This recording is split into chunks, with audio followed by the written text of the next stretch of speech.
Hare Krishna everyone. Welcome to today's session, which is session 7 actually.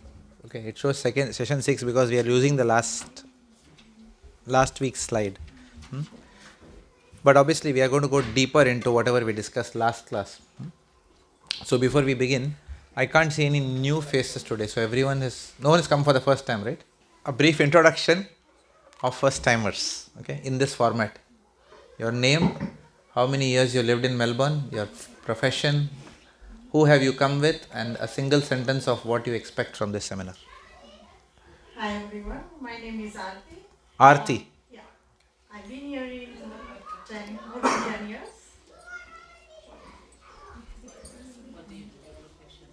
I'm a pathology collector. Actually, I met Jarna in my collection center and then she recommended me to come here. Who? Zarna Mataji. Zarna? Yeah. Oh, she recommended. Pathological center, did you say? Collector. Pathological collector. Okay. Nice. Very good. And you have come alone or you have someone with you? My daughter. What's your daughter's name? Ash. Ashi. Okay. Very good. Okay. What do you expect from this seminar? Something that must have crossed your mind while driving for this. The program will be like this, like that, To release the stress. To release stress. Okay, very good. We will try that. One program may not relieve stress, but the knowledge which you attain, which you get in this program, if you put it into practice, then 100% you will get relief from stress. There's no doubt about that part. Okay, but first we have to get knowledge, and then we have to put knowledge to practice. It's like saying that if I have a headache, then what do? Doctor will say, okay, take Panadol. Does Panadol relieve headache? Yes, it relieves. But then I have to take Panadol also. Just the knowledge that I have to take Panadol when there is a headache will not relieve headache. Knowledge is important, otherwise we may not take Panadol, right? But having got that knowledge, we have to take Panadol. So a combination of knowledge plus practice will give what? Knowledge plus practice will give what? Let me see how many of you remember the previous classes. Knowledge, when you put knowledge into practice, what do you get from that? Realization. Yes. Realization. Knowledge is called as jnana. So knowledge, when knowledge is put into practice, that knowledge becomes realization. Knowledge is called as jnana and realization is called as vijnana. So we have to remember this. So yes, definitely. I have taken to this because it helps me with my stress. But that's not the only thing. It's got many more benefits. Knowledge of Bhagavad Gita has got many more benefits. Alright. So, the aim of this seminar is to introduce the essence of the Bhagavad Gita and its practical application. This is for you because you have come first time. Others know about this. They have got sick of this slide now. Right? So, some of the things that we covered is the quest of human existence is eternal happiness. All of us are looking to be always happy. We understood in this previous program that we are not this body, we are the spirit soul. Are you with me? This is for you. Others know it again. Of course, I can test them. What's coming third line? Let me check. Okay. So, all of us are, what is the quest? Is it even readable? No. Or it's too small? Okay, I'm going to read it. What is the quest of human existence? What is it that we are all looking for? So the answer, yes, eternal happiness. Okay. So that's what we concluded. All this is previous classes. Okay. Then we talked about who am I? Am I my hand? Am I my nose? Am I my ear? No, I am not any of this. These are all parts of my body. So who am I? Whose part is all these things? So that I is the you. Does it make sense or have I confused you? Who am I? I am a resident of this body. Okay. I am the one who owns this body, but I am not this body. Just like I may own a house, but I am not that house. I am just a tenant inside that house. I am living inside that house. So we are all living inside this body. Okay. So what are we? We are that tenant. And what is the tenant? That is called as spirit soul. We are that soul. What is the probability that we'll be born again as human beings? Surprising? Did you know that before? Yeah, I didn't know it, trust me. I got scared when I saw this, right? Nearly zero probability of human form of life. Because the human species is 7 billion and the the human population itself is 7 billion, and ant itself is one animal species, and there are some trillions of billions of ants, right? Even if you divide it by ant, the human population is zero, probability of human life, and that's only one species. There are 8.4 million species. Now I'm repeating this again and again because whatever we will be doing in future is all based on these concepts. Okay, you may find it very easy right now, and it is easy. Okay, but these are going to be applied. Just having knowledge of this and being able to answer, that's what knowledge. Later on we'll come to the practical aspect of applying many of these principles. All right. What's happening here? Yeah. Okay. What is the goal of human life? What is the goal of human life? Because this human life is rare. We may not get this human form. It's not that we will not get human form. We may not get this human form. If we don't do anything about it, then the probability goes on decreasing that we'll get a human form.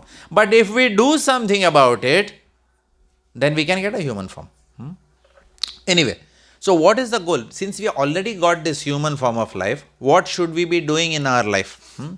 The goal of human form of life is to use higher intelligence to get that eternal happiness, not be stressed, right?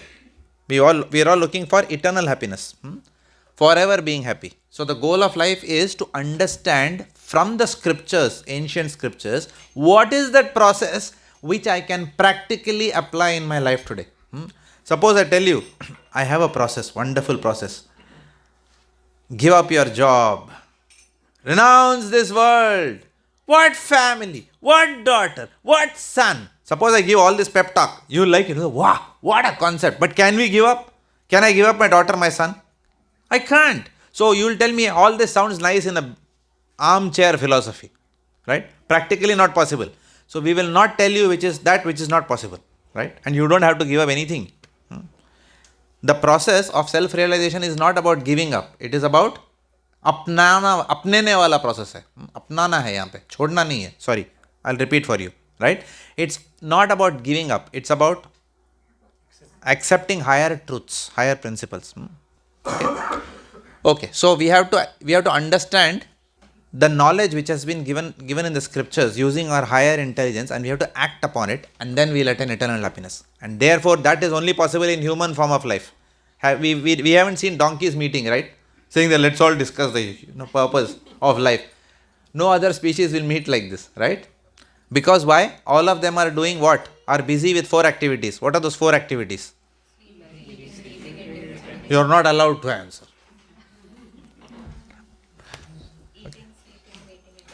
Eating, sleeping, mating and defending. But no, you are allowed to answer. I was joking. Okay, you can answer. But yeah, good answer. Eating, sleeping, mating and defending. If we also spend this human form of life simply deciding what's going to be the next meal, how to arrange my bedroom nicely, should I buy, what mattress is that? Dulux mattress. No, Dulux is paint. What is that? Dunlop mattress, right? Should I buy king size, queen size mattress? Whatever we buy, at the end of the day, if we are stressed, we can't sleep even in that mattress, right? We may arrange, what is that called as?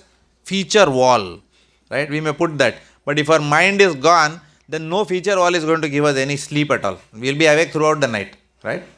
So, so we don't waste our life only eating, sleeping, mating and defending. Eating, sleeping, mating and defending. Mating means producing more and more children, that's all. Or uniting even without that, right? That's not the goal of life.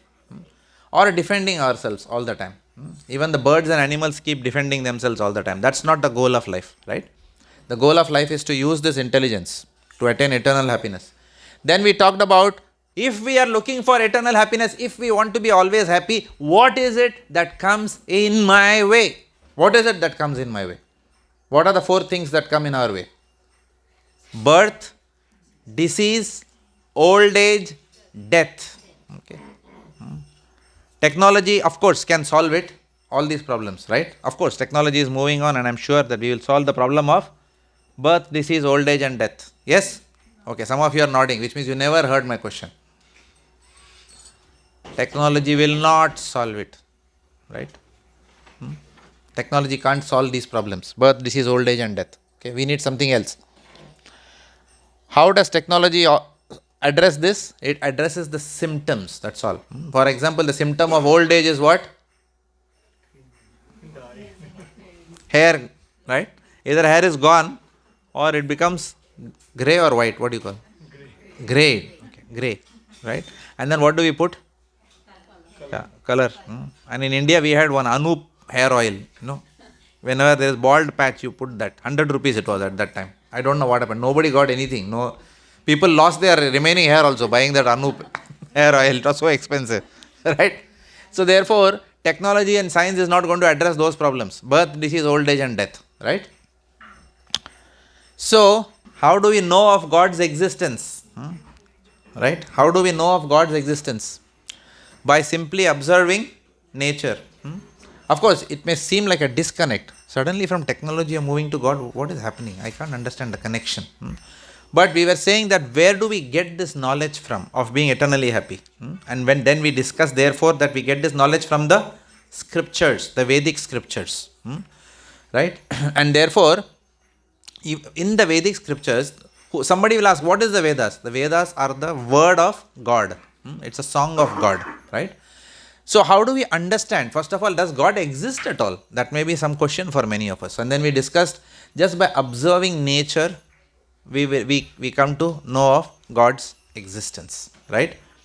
We sow an apple seed and then apple tree comes up. We discussed that, right? We observe just the parts of the body and we'll understand there is an intelligent design, lens, right? A beautiful eye is the best lens. No Carl Zeiss can manufacture the eye, right? They can manufacture the world's best lens, but they can't manufacture the eye. Who has manufactured an eye till now, right? Nobody can.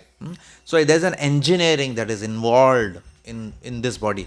There's a beautiful integration of different parts of our body. And therefore, from that, we do understand that there is a higher intelligence. And that higher intelligence we call as God. Okay.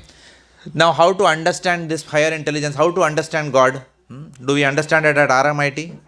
Does Victoria University teach you? Does Melbourne Uni teach you? No schools teach you the science of the soul.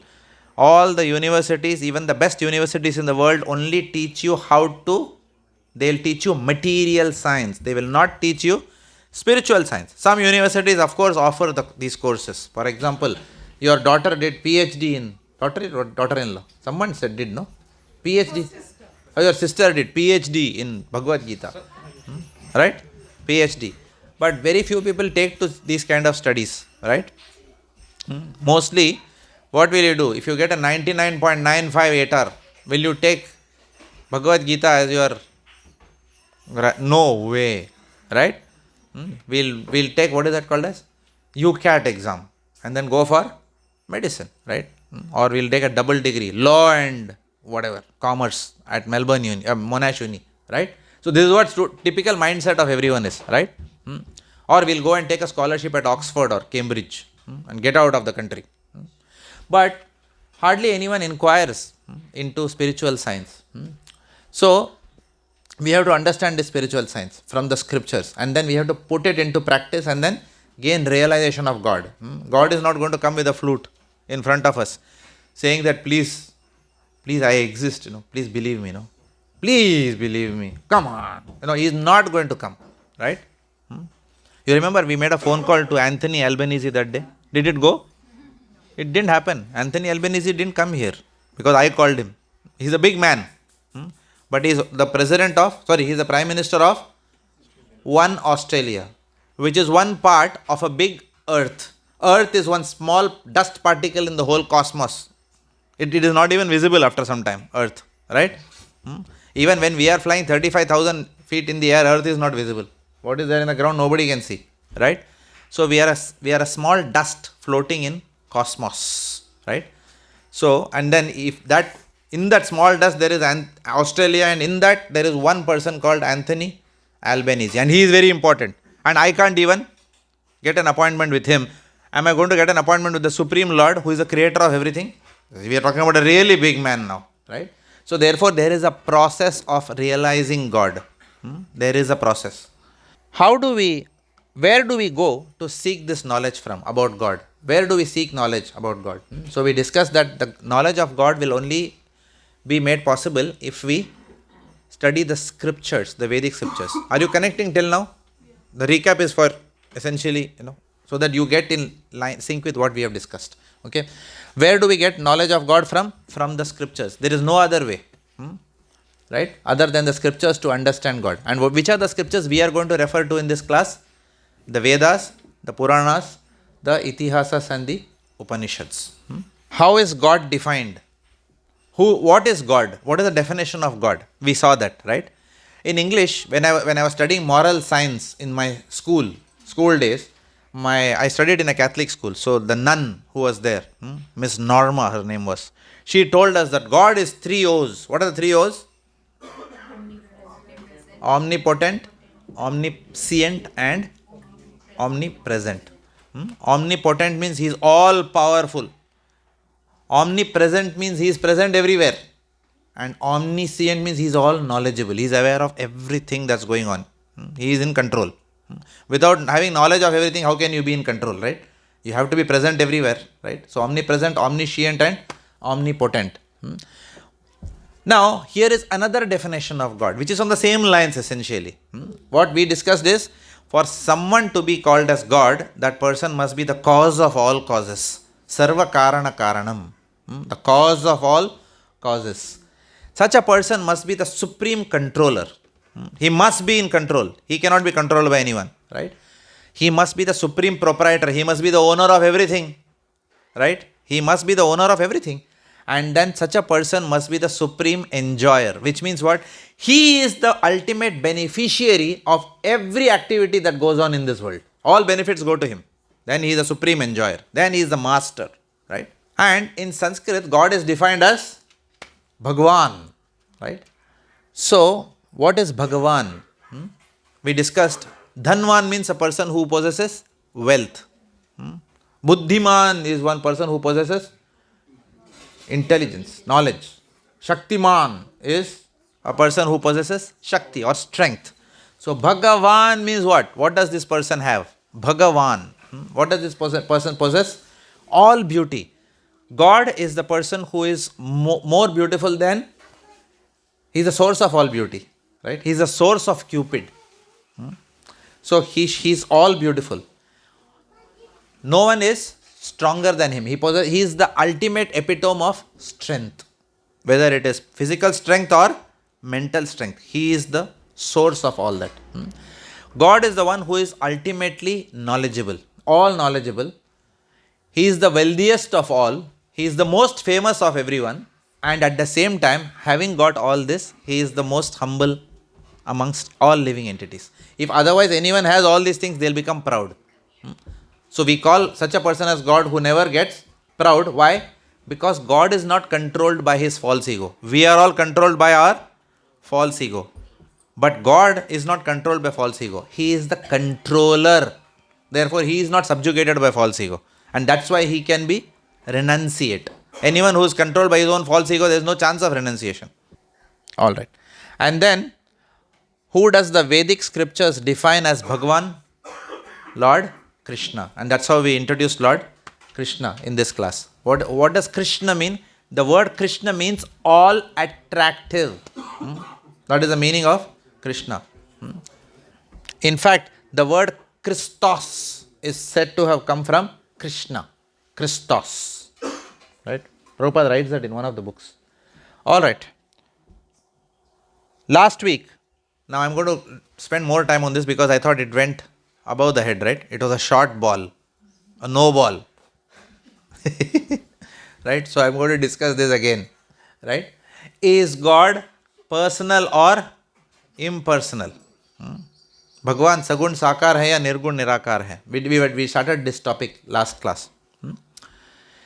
So we began this topic by discussing the three aspects of the absolute truth. Lord is called as Param Satyam Dhimahi. Now you are entering little bit into the deeper aspects. Now halka pulka topic khatam. Now you have to concentrate little bit to understand. But if you understand this, your grip will be superb in the Bhagavad Gita.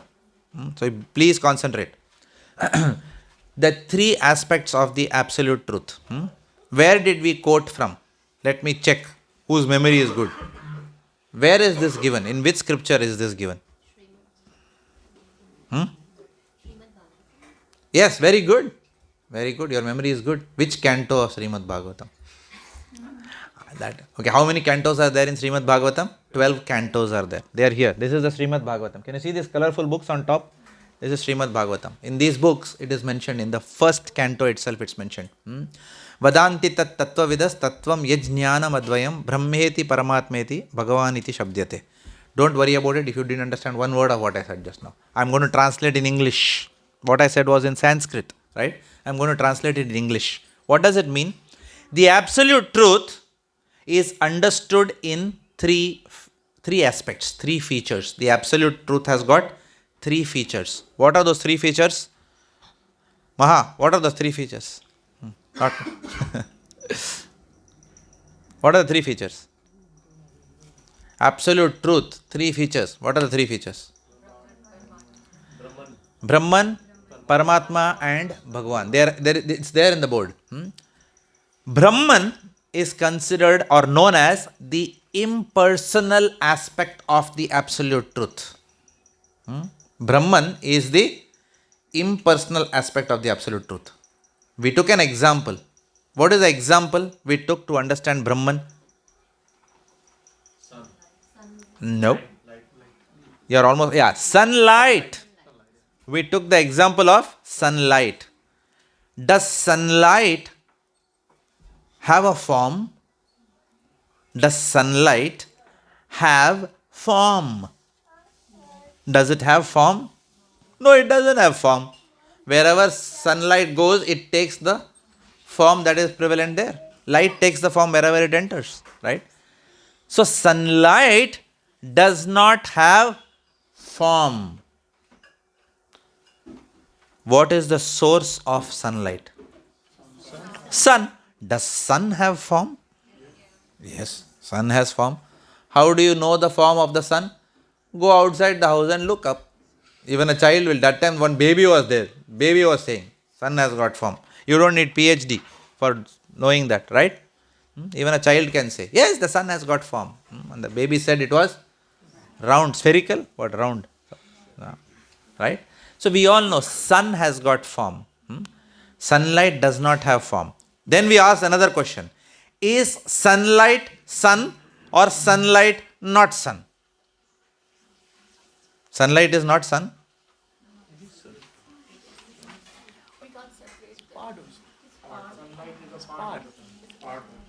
Yeah. It's a zip folder, it's a package. Right? It's a package. Sun and sunlight are one single aspect. Sunlight is an aspect of the sun. It's very much integral. You cannot separate the sunlight from the sun. You cannot say, sun, move away. Sunlight, come here. You can't do that. Right? Because sunlight and sun are very integral with one another. Does it make sense? That they are one and the same? Yeah? So we discussed that. Similarly, now why we discuss that example? To just demonstrate the fact that God has got form. The light which emanates from his body. The light which emanates from his body, that light is called as what? Brahman. I did not say it last time. I am saying it now. What is Brahman? Simple understanding right now. Understand that Brahman is also called Brahma Jyoti. Right? Brahma Jyoti. What is this Brahma Jyoti? The effulgence. In English, the right word is effulgence.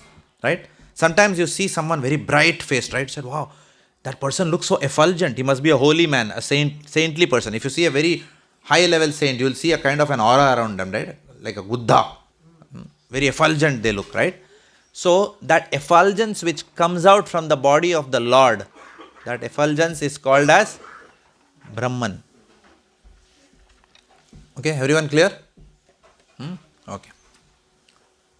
Now let us talk something more about Brahman. Okay, I don't want to jump to Paramatma right now. I'll go step by step.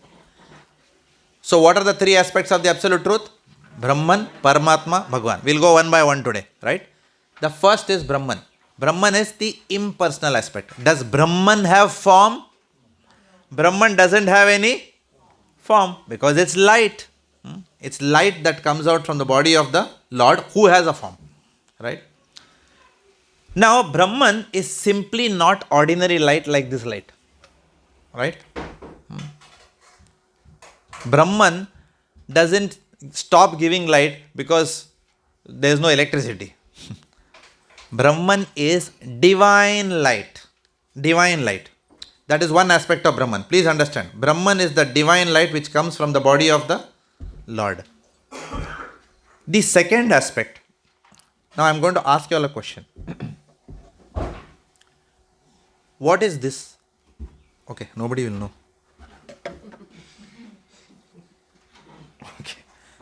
Okay, very good. What is this? What is it made of? Concentrate, please concentrate.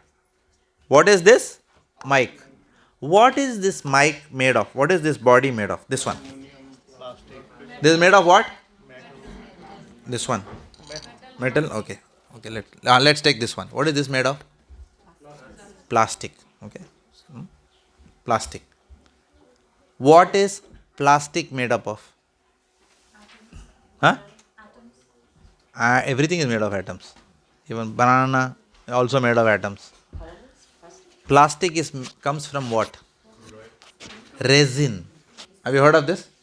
Resin. R-E-S-I-N. Resin. Right?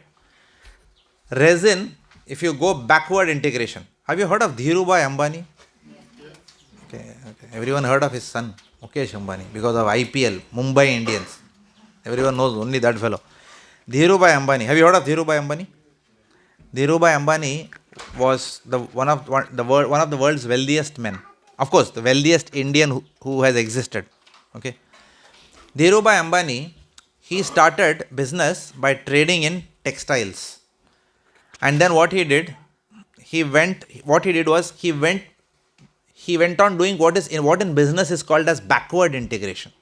Which means you produce something, then you produce that raw material from which you were producing that, then you produce that raw material from which you were producing that raw material, and then you go back. That's how he went, Dhirubhai Ambani. That's called backward integration in business, right? So, he knew that he started manufacturing this also, right? And then he realized that resin comes from petrochemicals. So, he went into petrochemical business. Now, petrochemicals come from where? From petroleum, right? And then crude oil. So everything finally comes from some source. Now where does crude oil come from? Which company has manufactured crude oil? Schlumberger. Have you heard of this company, anyone? Schlumberger. Have you heard of this? Yeah. I remember they had come to our campus once for selection. We were told that, and they were paying like anything. They said, what do you want? We'll pay you anything. I said, what is the job? They said you have to they'll take you in a helicopter and then they'll drop you somewhere. You have to live in sight for some time and look for oil. I said, thank you very much. I want to go back to my house at the end of the day.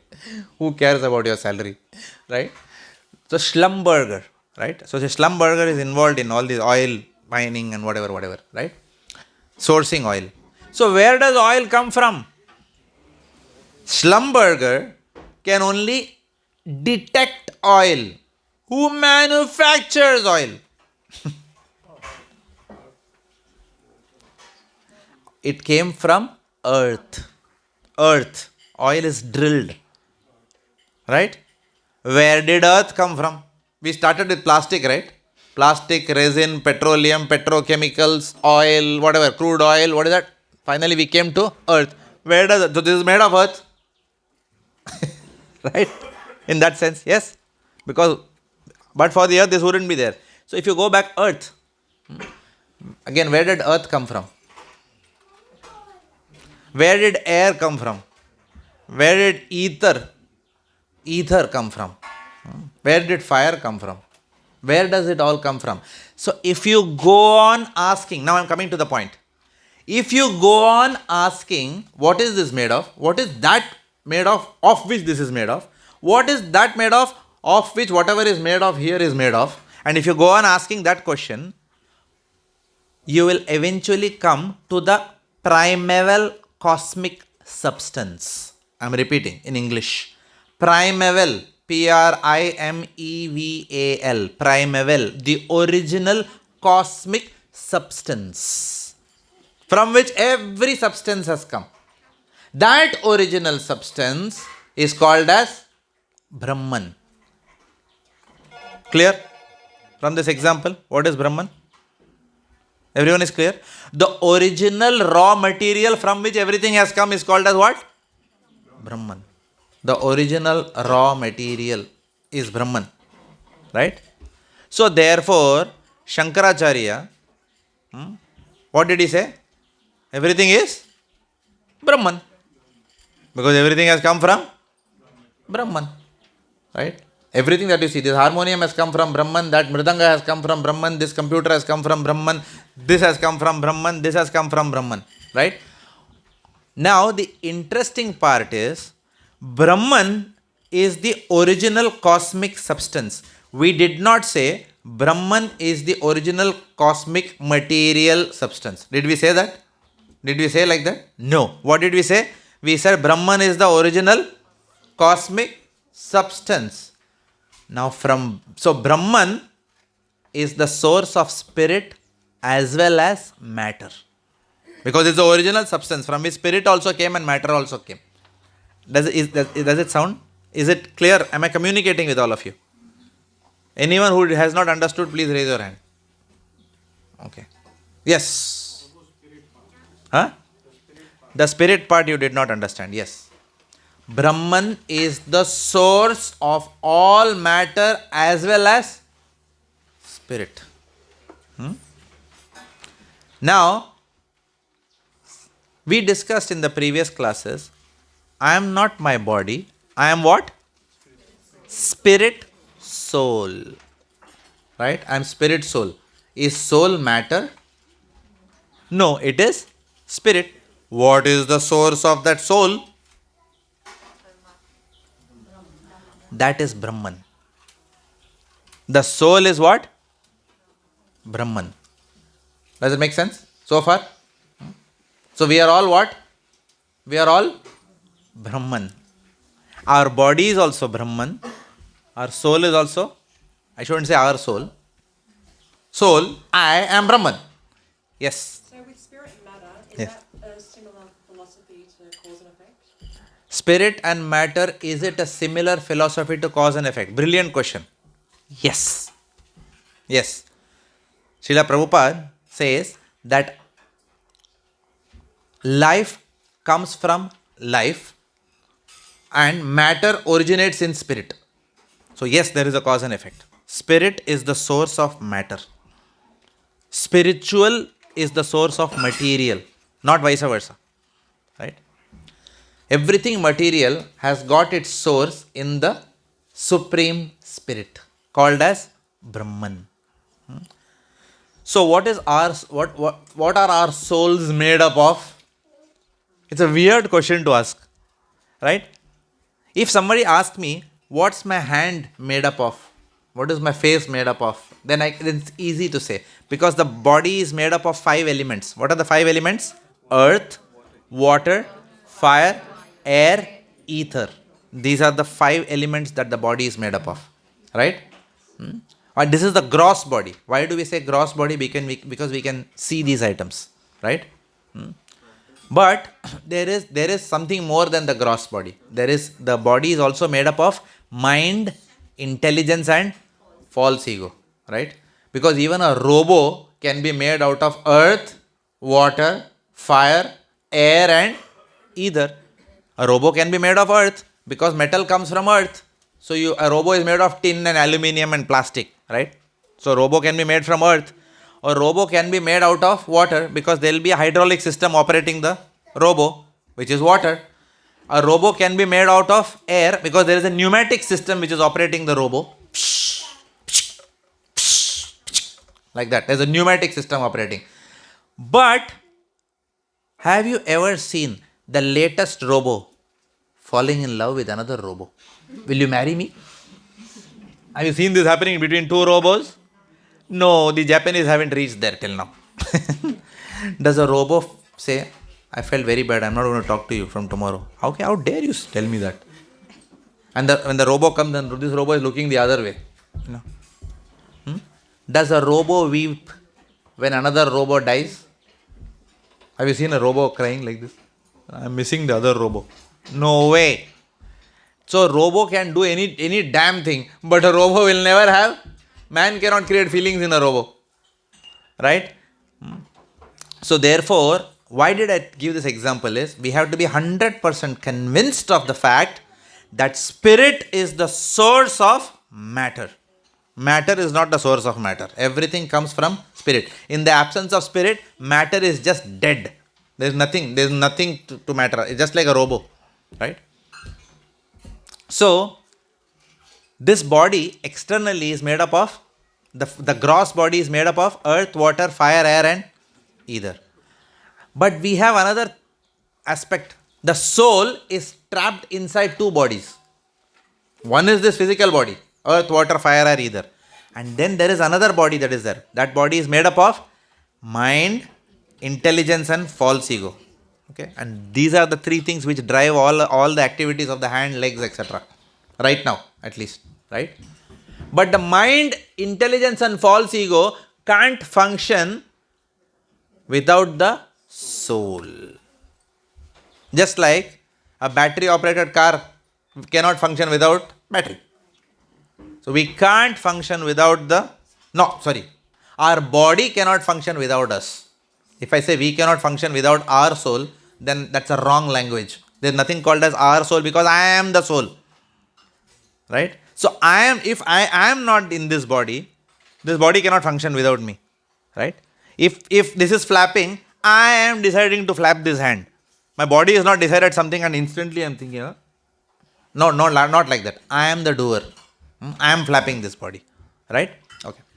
So, Brahman, coming back to Brahman. What are the first aspect of Brahman all of you understood today? Brahman is the primeval cosmic substance. PCS. Primeval cosmic substance. Okay? The substance of all substances. The second, is Brahman spirit or matter? It is spirit. But it is the source of all matter. Therefore, all matter is Brahman ultimately. Does it make sense? All matter is Brahman because the source of all matter is Brahman. But Brahman didn't come from matter. So, Brahman is not made up of matter. Brahman is spirit. Okay? Let's understand this clearly. Then you will understand so many things in the Bhagavad Gita. I heard last week somebody was telling me, I opened the Bhagavad Gita and I was studying but I could not understand anything. Last 20 years I have heard this. Everyone says this, so you are not the only one. Bhagavad Gita can only be understood if you are studying it under the parampara system. Right? Even Bible is not a past, no, it's not like, what is that, Sidney Sheldon novel. It's a serious stuff. Right? We need to study it properly under a proper teacher, right? Otherwise we cannot understand all that. Someone who has understood it, practiced it and derived realizations. This is not a subject matter for light study, right? Okay. So, and then what other aspect of Brahman did we say? Where does Brahman come from? What is Brahman? What is Brahman? Yes, Brahman is the effulgence which comes out from the source of Brahman. Now you said, hang on, you said Brahman is the source of everything, but where does Brahman come from? Right? When that discussion ends, that is God. Does it make sense? The cause of all causes. So God himself is also Brahman. Does it make sense? God himself is Brahman. But to make it easy, please understand it this way. Brahman is the light which comes from God. Right? Because God is the source of everything. Brahman is the source of everything. So that universal set of everything, that is Brahman and God. But there is a difference. That difference will come to today. What's the difference between Brahman and God? We'll come to that. You remember last time I spoke to you about the Pacific Ocean example? Anyone remembers? What did we try to understand from that example? Today's class is going to be technical. Huh? It will become easy later on. Once you understand this. We are going through turbulence right now. Please fasten your seat belt. Don't get off the airplane. Why did we discuss the example of the Pacific Ocean? Anyone remembers why we discussed this example? That water in the test tube is a part of Pacific Ocean. Excellent. Excellent. Suppose I ask you that please go and fetch the Pacific Ocean for me. I want to do some experiment. Can we fetch the Pacific Ocean? Not possible. But can we fetch the Pacific Ocean? Yeah. Possible. How? By taking a sample. But will someone say this sample is not Pacific Ocean? That is Pacific Ocean. Is it correct or incorrect? No, is incorrect. Because that is Pacific Ocean, it was the Pacific Ocean. Just because you took a sample out of it doesn't stop being the Pacific Ocean. Yes, it is qualitatively the Pacific Ocean. Qualitatively it's Pacific Ocean. But not quantitatively. Does it make sense? It's qualitatively Pacific Ocean. But not, you cannot say, abhi isme doob marte hain. No. Right? Or can I take a bath? Oh, only one test tube. Right? Can I swim? No, I can't swim. Because it is still one. It is one and yet different. Please understand this. It is one yet different. Is this clear to everyone? Is this example clear? This is called as simultaneous oneness and difference. Simultaneous one and difference. Okay, hang on, I don't understand this. It's like an oxymoron. You know what's an oxymoron in English, right? Falsely true. Bravely covered. No? What? Yeah, coward, brave. Brave, he's a brave coward. What do you mean by that? Right? Oxymoron in English, right? So, this is what? Simultaneous oneness and difference. Now, everyone understood this Pacific. Never forget these examples in life, right? Pacific Ocean example, remember. Then you will understand this. So, now, who am I? I am spirit, soul. That's one level in which you can answer. But now, you all have gone a bit further in the Bhagavad Gita. Now, when someone asks you, who are you? What will you say? I am Brahman. Is this clear? I am Brahman. Right? That's what I am. I am part of that absolute truth. Does it make sense? I am part of that absolute truth. Right? Now I am saying, therefore, I am God. Come all of you, take my blessings. You'll run away from the class. Correct? Jagan, come on. It's too much. Just because we are coming for the class in Altona, Meadows, just because we smiled and whatever. Now it's getting a bit too much. Now you are saying you are God. It sounds ridiculous, no? If I tell you, I am God. See, all of you are already laughing. Right? Am I part of God? All of you will accept that. What did Jesus Christ say? I am a messenger of God, right? He's part of God. Yeah, we all are part of God. But are we God? At least I am not. And you know you are not. Right? Right? So this is what is important to be understood. We are qualitatively one with God, but we are not God. If you understand this, you have already gone miles ahead in the Bhagavad Gita. Miles ahead in Bhagavad Gita, whatever you need to know. Okay? We are part and parcels of the Absolute Truth. The Supreme Set. We are all part and parcels of it. Right? But we are qualitatively, the soul is qualitatively what? The soul is qualitatively the same as that quality of which God is. That's the qualitative oneness and difference. Can God create an earthquake? Can I create an earthquake? No. Simple. You keep asking yourself this question. Anytime you are tempted to say, I am only God. Think like that. Are you stressed?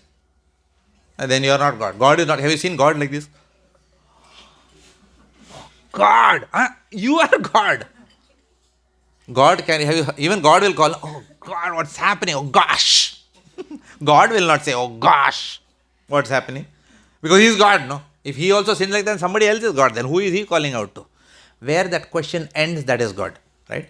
So we are not God. Everyone, nobody will say they are God, no, in this class. 100%. Anyone who says he is God or she is God, let us clear it today itself. After this, no debate. I will not entertain any questions. But I thought I was God. No, we will not accept anyone as God, right? All right. So we are all part and parcels of. Are we qualitatively same as the Lord? Yes, sir. Yes. Which also means that if we have come from God, we should be qualitatively one with Him. So being one with God, please understand, is qualitative oneness, not quantitative oneness. So if someone says Advaitam, some people ask me these questions. What is the difference between Advait philosophy? Advait means yes, we are all Brahman. We are all part of that Supreme Spirit. We are part and parcels. In that sense, Advaitam means non-duality. So we are not qualitatively different from God. That is that oneness. Please understand. That oneness doesn't mean you are Krishna, I am also Krishna. Are you Krishna? Are you Krishna? Are you Vishnu? Are you Mahavishnu? We are not. Right? We are all part and parcels of Him. So everyone clear in Brahman? Okay. Brahman, now I'll give one more. In management we say Papu Shapu. Okay. But I'll give some, I'm hesitating to use the word because it is a real bouncer word. But why I'm saying this, because you may hear in some discourses this going on. They call it as the all-pervasive oneness. Have you heard this word? People saying this? The oneness which is all-pervading. Vileen ho jaiye us Brahma Jyoti mein. Have you heard this any time? Yes.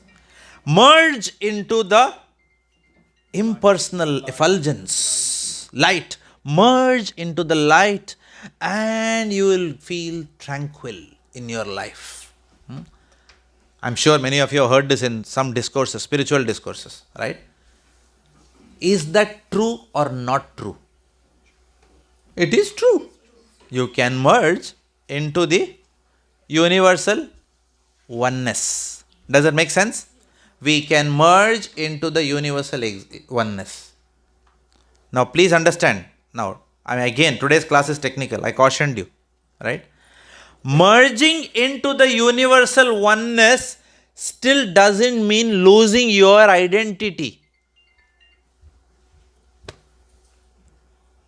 Okay. Example. Simple example. Have you seen railway tracks? Yes. What do you see there? But what do you see? The same substance repeated multiple times. What's the most common thing in a railway track? What is the maximum thing that you see in a railway track? Maximum of what do you see in a railway track? Stone. Stones. Do you see that? Okay. Any guess how many stones are there in railway tracks in the world? No way I can count the number of stones in railway tracks in the world. No, not possible. Right? Now this is the example I'm trying to give. Understand that each stone is a soul, is an individual spirit soul. Example I'm saying. Soul is matter, not soul, not spirit. Okay? Please understand, each stone has its own identity. Do you agree? But when you put it collectively, when you put all the stones in the railway tracks in the world, then what happens? It seems as if that soul has lost its identity. It seems almost, right? Right? There is one song in Hindi. That fellow, he gets lost in the world amidst so many people. He says, Yahan main ajnabi hoon. Have you heard that song? Right? I am a stranger in this big pool of people. I am alone even in a big party. Right? So lots of people around, but still we are lonely. But the fact that we are lonely says that we are still special. We still have a specific emotion amidst so many people. Does it make sense to you all what I'm saying? So, please understand from today, if you hear any class where they say, go and merge into Brahma Jyoti, or go and merge into that absolute light, that all pervading light of Brahman, please understand that yes, that is true, but please also understand still you will not lose your identity. You will still be you. Right? I may not be my name will be gone when I'm dead. Right? But then I may not be known by me, but me, the real I, the sense of I. Do you understand what I'm saying? The sense of I. All of you have a sense of being. All of you in this room have consciousness. Yes? You have a sense of being. B-E-I-N-G. That I am. Are you feeling that? I am. Yes? That I am will always exist till eternity. It will never go away. So there is no question of going and merging into the universal oneness and losing your consciousness, like as if, doctor has given you, what is that? Anesthesia. No. Anesthesia is about unconsciousness. But when we are talking about going into Brahman, we are talking about being part of the supreme consciousness. Does it make sense? So far, even if you don't understand any of this, don't worry about it. Mataji was asking, ये सब जरूरी है क्या? Knowledge. ऐसा, no? Is it really required to discuss all these things? Actually, it is not required. Okay? But it is required to give you a sound platform, a basic platform to build on something which you will take to with conviction in your life. All this knowledge is only to build conviction. Suppose I just tell you, okay, from today or tomorrow, let's all chant Hare Krishna, Krishna Krishna, Hare Hare, Hare Ram, Ram Ram, Hare Hare. You will all go back to Godhead in this lifetime. You will say, it's so easy? It's so easy? There has to be something complicated about this. It's actually that easy. But to come to that point, we need to understand all these things. And sometimes people start practicing spirituality. But then, they go here and there.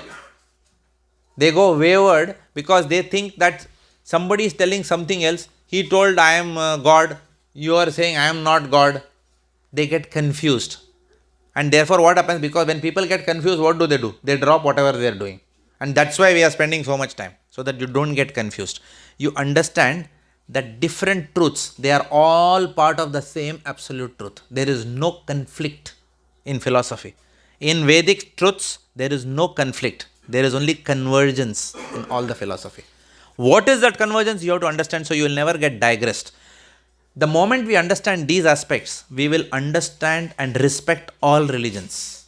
We will never get a superiority complex because of I am following something. Oh, you are following that? Oh, I am superior. No. We will understand that the synthesis of all religion. We will understand the synthesis of all spiritual truths, and therefore you will be stable in your spirituality. You will be rock solid in your spirituality. Alright, so all of you know about Brahman now. You will never get confused, right? What is Brahman? What is Brahman?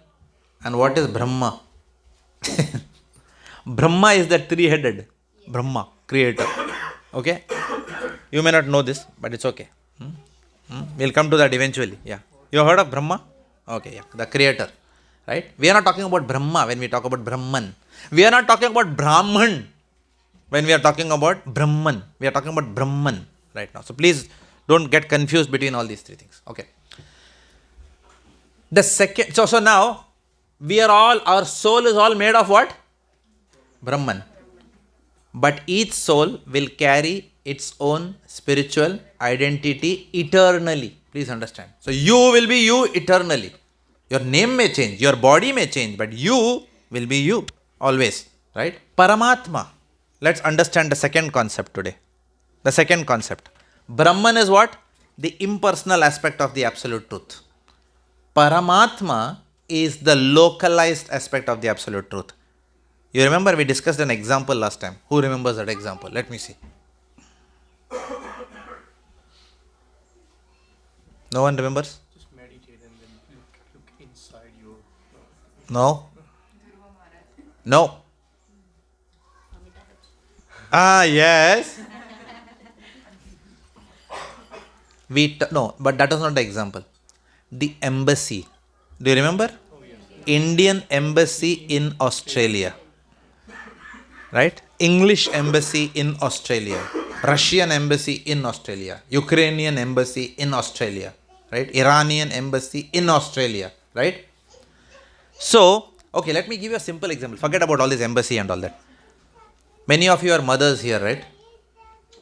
Many of you are mothers, right? You have children, sons, daughters, whatever. Remember the first day you took your child to school. Did you say, which school? Oh yeah, school bus is coming. Okay, go. Did you do that? No? Why? Why you didn't do that? Huh?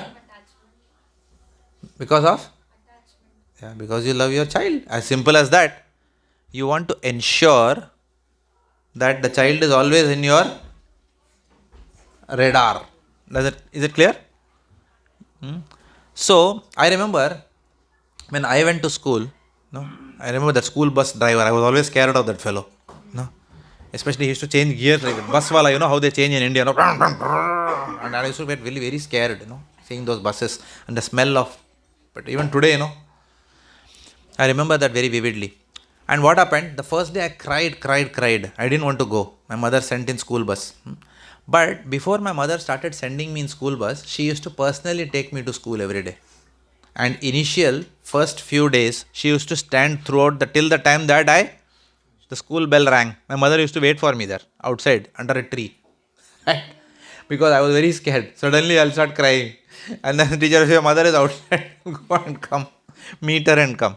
Like that, right? Now, later on my mother developed an intense hatred for me. So she said that, you go to school alone. True or false? Obviously it's false. I was joking. I saw your face. What? That was just to wake you up. Right? To cut the monotony. Right? To say something sensational. So people come out of their stupor.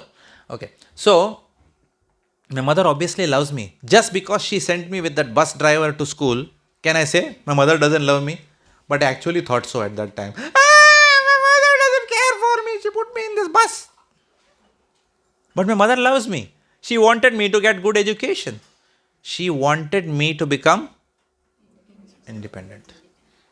Right? So that was a start. She's stopping to stand under the tree first. Right? So slowly, how do we let our children into this world? But even after my mother started sending me through school bus, then what happened? She said, from today, my child, you are under the care of the school driver. True or false? Obviously. My mother still kept an eye on me. It's only after I went to college, to university, my mother stopped keeping me in the radar.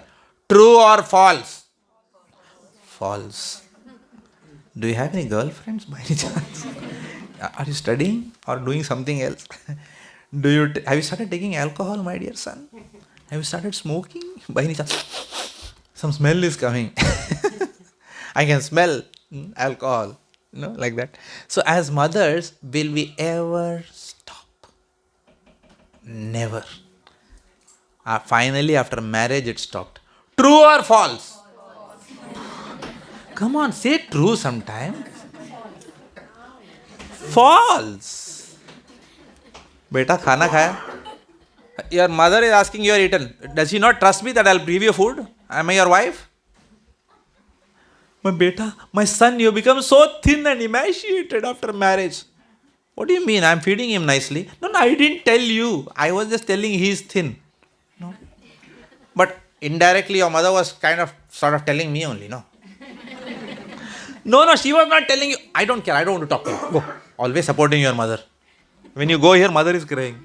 My son is not listening to me nowadays. Since his marriage, wife has... No.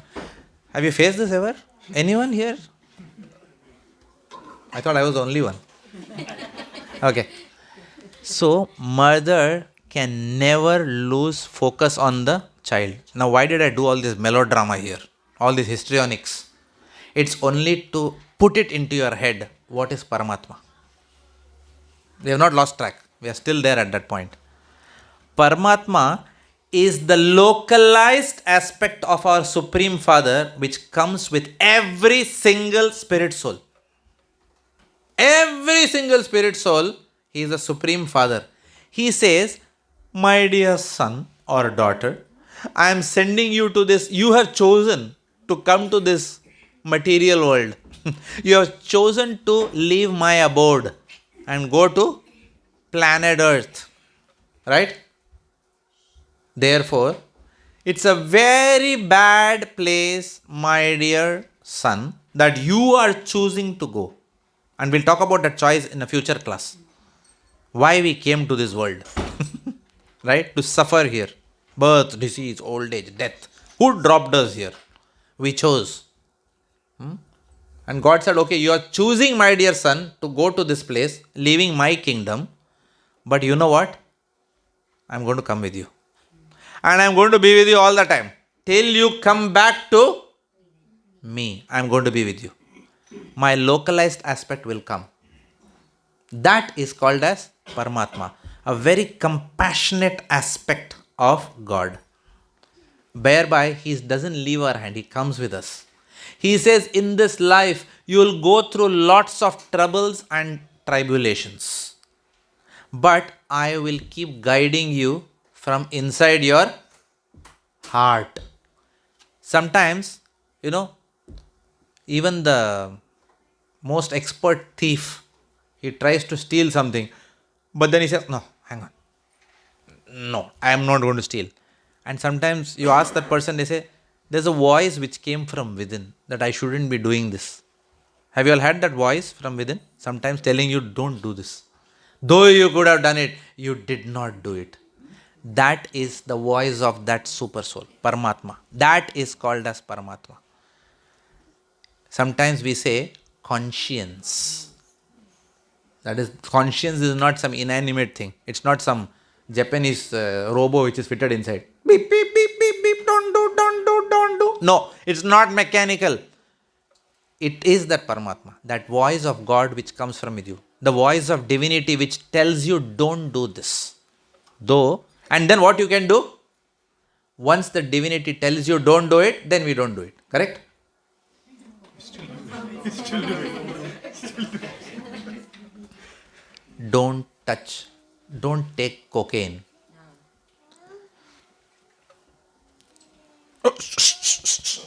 Just one. Just one. Don't. You have a choice. Don't. Just once. And then what happens? Done. So that voice keeps telling you, but that voice doesn't stop you. Why? Because that God doesn't love you. Otherwise He should have stopped you, no? Right? Think of our own mother, our own parents. They are stopping us from certain things. Does it mean they love us or they don't love us? Same thing with God. Why different rule for Him? Oh God, you should not have allowed me to become a drug addict. See how I am suffering today. You are responsible for everything. People blame Him. What will He do? Right? If someone has liver cirrhosis after alcohol problem, can they blame God? God, at the end of the day, you only created Brahman. Brahman only came liquor. I was just consuming Brahman.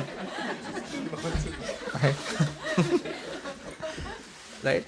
So, Paramatma guides us from within the heart. Now, still God is God. He doesn't say, oh my dear son, oh my dear daughter, I love you so much. You want to go and kill and rape? Go and kill and rape. No problem. I love you unconditionally. Is this love? Allowing your child to act in an irresponsible way in society, is this love? So can we say punishment is not an aspect of love? Can we say punishment is only people who are rude, they only punish? Can we say like that? If the mother chastises the child, does it mean the mother doesn't love the child? Is praise the only way of showing love? Punishment is also love, right? So therefore, God has got two aspects. I'm going to use a Sanskrit word. If it goes above your head, don't worry. I'll translate in English. Okay? Upadrushta and Anumanta. I am now introducing two Sanskrit words. Upadrushta and Anumanta. If you don't remember it, it doesn't matter. Forget it as soon as. But at least if somewhere you hear this, you should know. Upadrushta and Anumanta. Upadrushta means what? Observer. Observer. Lord as Paramatma observes all our activities. Even if I go into a forest where no cops are there, no human beings live, I take my friend, supposed friend, and I kill that friend and I bury that body. Okay, I am sounding a bit gross, sorry for that, but I can't help but give you these examples. And then I say, nobody saw. I remove all blood stains. There's one person who has noticed it. Who is that? He is there with you. So, that is called as the supreme witness. The supreme witness. God is omnipresent. This is that omnipresent aspect, the Paramatma. The supreme witness. Is it becoming clearer now? So, therefore, who knows, who keeps an account of what sins we have done? He is the witness. He is the witness and he is the sanctioner as well. Without his sanction, we cannot do it. But if we choose not to obey him, he will still sanction it for us. Because he doesn't interfere with our free will. Remember now, go back to Bhagavan. Come on. Who remembers Bhagavan's aspects? What is Bhagavan?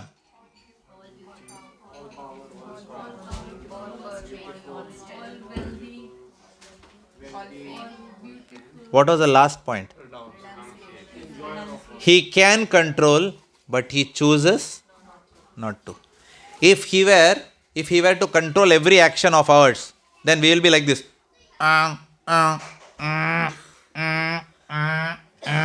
Do we want to be like this? All of us. I am controlled by God. Good for me. Turn left. Stop. God, I am getting attracted to this girl. No. Take right. Don't marry. Can you imagine a God being like that? You will say, what is going on, man? Give me some free will. What kind of life is this? Everything you are controlling. So therefore, God gives us free will. But we choose to do nonsense with that free will, then the consequences, don't blame him. Otherwise, then he will say, okay, you become a robot then. Which also we don't want. Yes, question. But doesn't the religion also say that everything is pre-decided? Like I've heard this growing up so many times, that everything is destiny, everything that you do is pre-decided. And doesn't this two concept kind of like interfere with each other? No. Everything is destiny is true. It's true. But destiny cannot be changed. That's false. Everything is destiny is true. But destiny cannot be changed. That statement is false. We can change our destiny. Everything is pre-decided. Because I think at some point in our life... We didn't say everything is pre-decided. Everything is destiny, we said. But don't we say it's all decided? Yes. So you have to wait for 3 classes. I promise you, it will be clear to you, crystal clear, you will have no doubts in your mind. I promise you that. Okay, I'll answer it because it's a good question. It deserves, I cannot give you a, upar se odao jawab. I don't want to do that. Okay. That's why you have to be patient. I'll give you that answer. You will have to understand so many concepts before you understand what is destiny. In one sense, you'll have to understand what is called as karma. You have to understand the law of karma. How does karma operate? Right? It's the same thing. Everything will be clear to you. Please trust me. Everything will be clear. You have to only attend, but. Okay? Yes. That one karma you have to do. Attend the class. Yes, Prabhuji. Prabhuji, you just mentioned that, the God. Time. Huh? 8:40. 20 minutes left. Okay. The Paramatma is watching everything. Yes. I've heard, actually, it's not the Paramatma, it's the Jnanmaya Kosh, which is your, I think, third body that's observing everything, and that's whatever you learn, whatever you do, you just keep recording that. So this is how the prarabdha, then everything comes into play. It's not the Paramatma. Good question. Paramatma is not the witness. We have heard that it is Jnanamayi Kosh, which is recorder. Now suppose I have my iPhone, right? This iPhone is recording everything. Can it record? Okay, it is recording everything. But this iPhone is recording everything because of this iPhone or because of a human being who created this iPhone. So, that is Paramatma, which from where that Jnanamaya Kosh comes. Does it make sense? This iPhone can record everything. If someone says, you were able to record everything because you have iPhone. I was able to record everything because of Jnanamaya Kosh. But hang on, this iPhone was itself designed to record by some supreme intelligence. That superior intelligence is that Paramatma. The cause of all causes. Jnanamaya Kosh is the cause of that. You are right. But uske upar bhi hai Paramatma. The cause of that Jnanamaya Kosh. Where does that Jnanamaya Kosh come from? It comes from the chit aspect of the Lord. अभी आपका bouncer गया अभी bouncer गया है answer. Why? Now the question has gone, the answer has gone above the head. Now why? Because I have not explained to you what is Sat Chit Anand till now. मैंने अभी तक आया ही नहीं वो topic में. That's why I said sometimes when I answer a question, because some concepts are weak in between. So let go step by step. The goal of this seminar is to what? What is that word? That is one. This is the aspect of that systematically. We agreed no on the aim of the seminar. So अभी तक 100% conviction नहीं आया है, दिख रहा है चेहरे से. बट आ जाएगा, ट्रस्ट में आ जाएगा.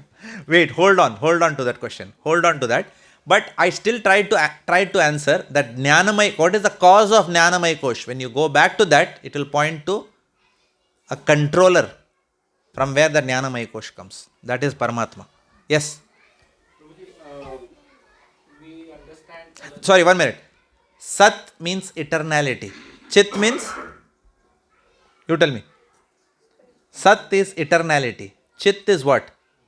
Knowledge. And Anand is bliss, happiness. Sat, Chit, Anand. Knowledge, eternality, knowledge and bliss. Right? So, knowledge or the ability to be cognizant of something. Right?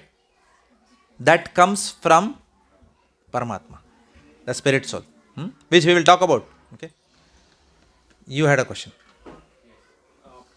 Portion of this same topic that sometimes you just mentioned that sometimes your inner voice guide you. That is your Paramatma, right? But isn't it a past experience or past understanding which our mind, intelligence, and our emotion aspect to it has captured those events or The remembrance of that. Yeah, That has only led to this. So where is Paramatma, you are saying? Yes. Right? Okay. Good question. Go to Bhagavad Gita, 15th chapter, text number 15. Is it easy to remember? 15.15? 15. Everyone can remember this?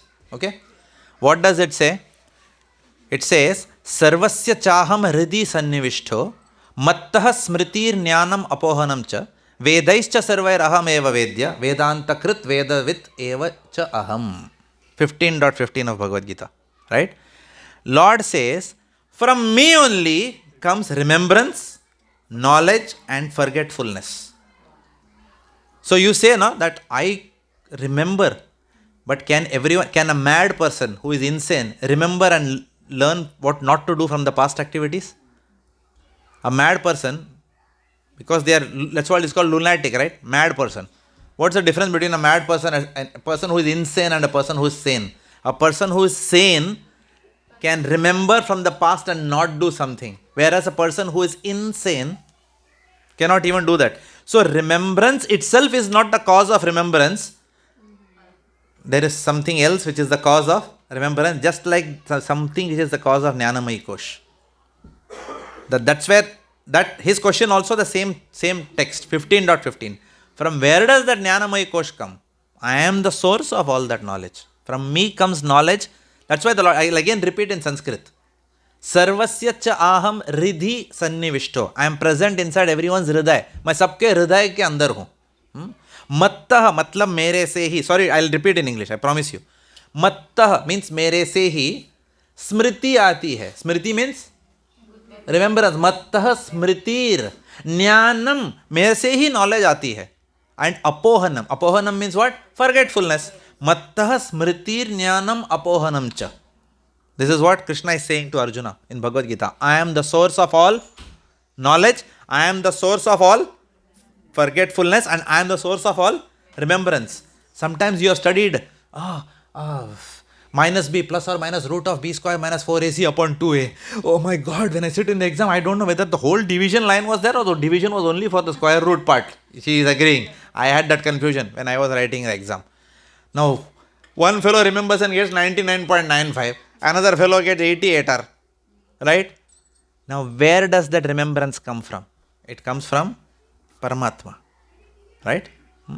And that is based on karma. One person's karma was not to get into Harvard. They tried to write the GMAT exam.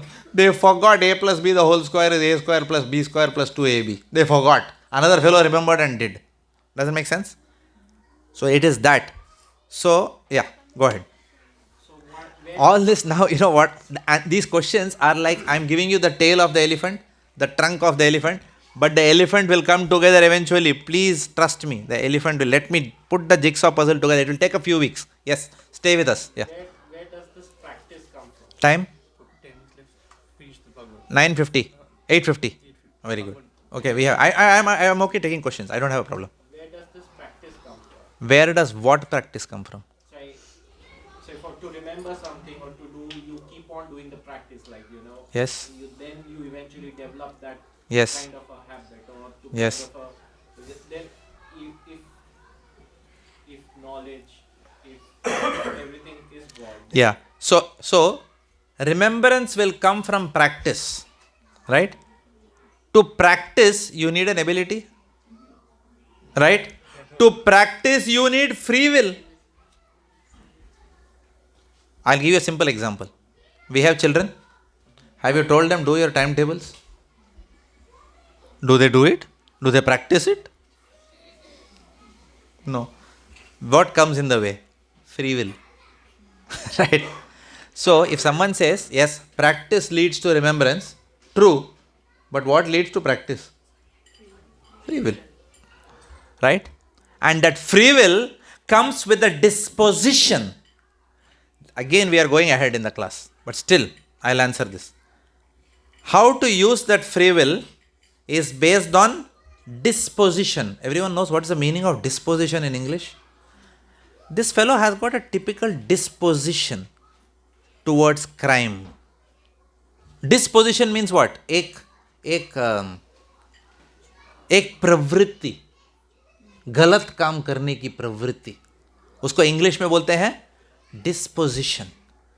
For example, in childhood, two people are seeing the knife. Two children are seeing the knife, right?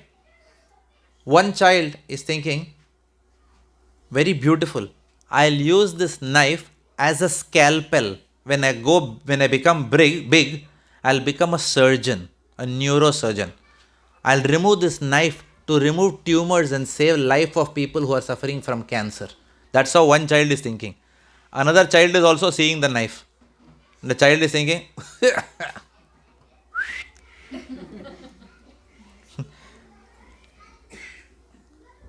open your credit card, transfer account, otherwise I'll cut this fellow's throat. Another fellow is using knife for that purpose, right? For extortion, right? Now, the knife is the knife, it's an object. The disposition of someone, how to use that knife or not to use that knife for the right purpose or wrong purposes, that disposition comes from one's karma in the past. Right? So therefore, two children have got timetables in front of them. One is saying, wow, my papa has told me to study timetables. He said if I study timetables, no, I'll become very good at math. Later on I can become a nice doctor. Another fellow is saying, oh, my dad always behind timetable. Ah, God. No, the old man, I don't know, he doesn't understand anything. No. Okay, Dad, I'll get back to you. Close the door on the way back. No. I'll let you know whether I want to do it or not. I'll let you know tomorrow. Two children. Huh? One parent says that I don't have to ask my child to study at all. Another parent says, oh my God, what do I do with this fellow? To make him sit in one place itself is difficult. What to make of making him sit in one place and study something? Right? This is called as disposition of two different children, and that's a function of karma. We have not touched on all these topics. So these questions are unanswered till now. I have only partially answered your questions, and I know it that I have not answered your questions. Okay? I know what I have answered and I know what I have not answered, and I choose not to answer it fully because you will not understand. Then I'll digress from this. For all that you need to understand, have this background. That's why systematic. Let's approach it systematically. Okay? Hold on to that. It's a good question. All these are beautiful questions. It will get answered. Paramatma. Coming back to Paramatma. Paramatma is the witness. 7 minutes. He is the Paramatma. He is sanctioning. He will sanction now. He has sanctioned me 7 more minutes to speak. Okay? So the localized aspect. So Paramatma has got two purposes. Who remembers? Quiz. Spot quiz.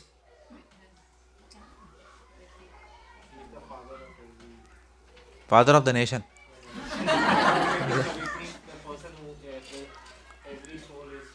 Yes, Paramatma is the localized feature, but Paramatma has got two activities in his scope. What does Paramatma do? What is his job description? Huh? Yes, witness and sanctioner. Remember WS. Witness and the supreme witness of whatever we do, and the supreme sanctioner. And sometimes does he sanction us to do bad things? Yes.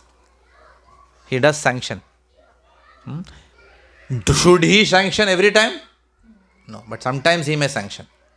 Sometimes he may sanction. For example, again, you may say, that's not good, God is bad, how can he sanction bad things? That's what is coming to your mind. I know that question is coming in your mind. I know it. I went through all that. घाट का दूध P के आया हूँ. पानी, अच्छा पानी, अच्छा घाट का पानी बोलते हैं क्या? ठीक है. Okay. So I had all these questions, trust me. I was a tough nut. Right? I wouldn't take that bead bag. I would not touch it. In fact, the person who was teaching me, I was telling him, forget all this here. And in fact, I told him, I said, enough of philosophy here, let's go and have a drink. Come. He said, I have left. I said, what are you doing, man? सब सवाल के बाद ही आए हैं. All right. Two things. Paramatma is witness and Paramatma is sanctioner. I'll give you only one example of how Paramatma sanctions. Please understand this, because you will not otherwise be able to sleep tonight. Saying that why does Paramatma sanction murder? Why God cannot stop murder? Stop! Yes.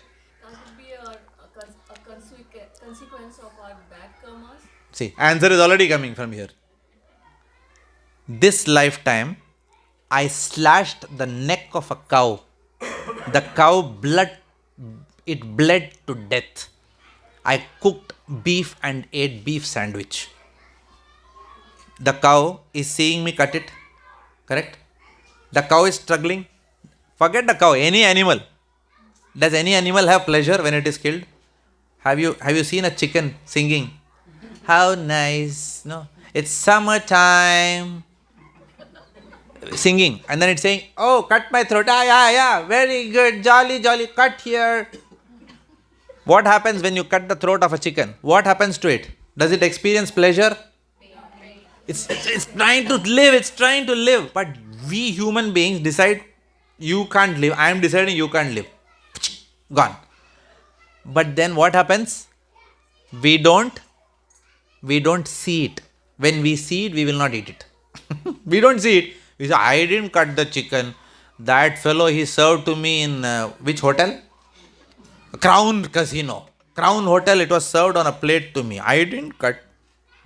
Like there was a song in English. We didn't start the fire. It was always burning since the world's been... You heard that song? No one has heard that song, is it? I thought I was the only guy. Okay. Yeah. So, you can't say we didn't start the fire. Right? You can't say I was just sitting, मैं तो रास्ते से जा रहा था, मैं तो भेल पूरी खा रहा था, तेरी नानी मरी तो मैं क्या करूं?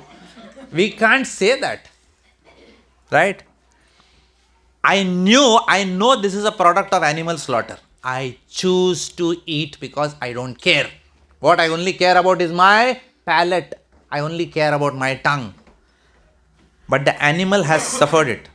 So next lifetime, the law of karma, I am preempting it. We are born as that animal, and then when what happens? That fellow becomes human being. Lord sanctions. Very good point. Thank you.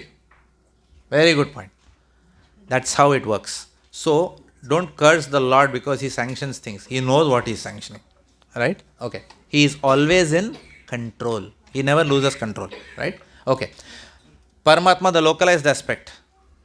2 more minutes I have. Okay. We will not do Bhagavan in this class because it will become too much for all of you.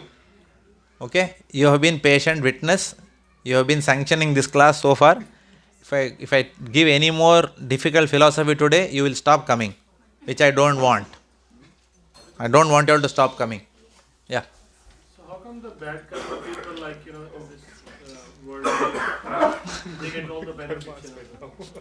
Why do bad karma people? Like, they do the bad stuff and still they, overcome with everything, like... They overcome everything. How do we know they overcome everything? It's like, Happy and How do you know they are happy? How do you know?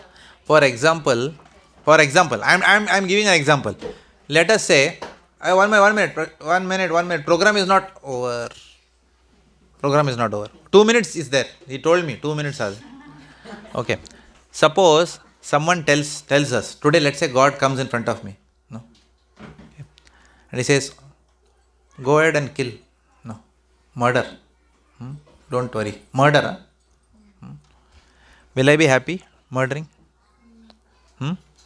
Will I be happy?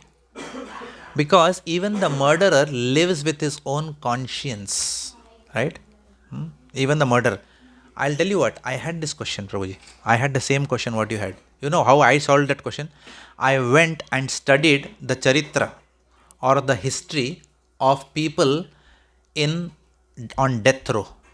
Serial killers. I've done a lot of research on serial killers. Don't get scared of me. Okay? Because I wanted to know what is it people say bad man, good man, good man. What is good man? What is bad man? Serial killers are bad men. Right? For me, even my boss looks like a bad man in office. Correct? My manager, right? When they behave like nonsense with us at office, even we think bad man. There is no definition right now, right? Our definition of bad and good, it depends upon who is aligned with my way of definition, my definitions of good and bad, right? It's all about our definitions of judging the world, right? I'm not saying serial killers are saintly people. Please, I'm not saying that. But if you see, something is driving people to do certain things, right?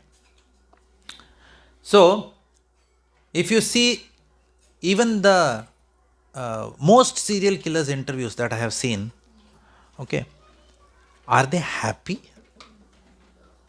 None of them are happy. Most of these people go through suicidal thoughts even within jail. And they want to do something so that they get attention and they are also punished. They enjoy punishment. They want attention. Right? Right? So never ever have this misconception, and I'm nobody to say it actually. You study lives of all sinful people and tell me one person who is a sinful person who is enjoying life. One person. You will not find it.